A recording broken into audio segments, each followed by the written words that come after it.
মুআজ্জিজ সামিয়ে কেরাম বুঝতে পারেননি এই দুনিয়ার সমস্ত মূল্যও মিলে যদি সারা দিন 24 ঘন্টা ফতোয়া লাগাতে থাকে যে তাজিয়া পাক হারাম, নোহা পাক হারাম, মাতম পাক হারাম, ওরা হারামের ফতোয়া লাগালেও এই তাজিয়া পাক বন্ধ করতে পারবে না, লোহা পাক বন্ধ করতে পারবে না, মাতম পাক বন্ধ করতে পারবে না। কারণ জানেন আল্লাহ তাবারক তাআলা ইমাম হুসাইনের জিকিরকে বাঁচাচ্ছেন, ইমাম হুসাইনের মাতম পাককে বাঁচাচ্ছেন, ইমাম হুসাইনের লোহা পাককে বাঁচাচ্ছেন। কেন? আল্লাহ ওয়াদা করেছেন তোমরা জিকির করলে আমি তোমার জিকির করব।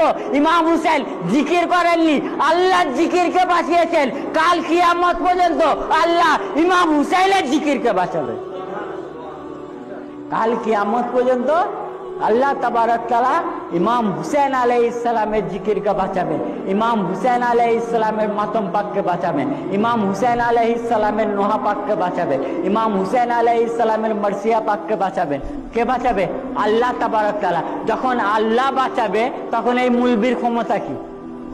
আল্লাহ যখন বাঁচাবে, যখন সেই আল্লাহর এক বান্দার কাছে অত বড় বড় মুফতিরা আল্লাহ জিকির মেটাতে পারলো না, তো সেই বান্দার সৃষ্টিকর্তা আল্লাহ তারই যেই মজলিস বাঁচাচ্ছেন, এই মোল্লা শেষ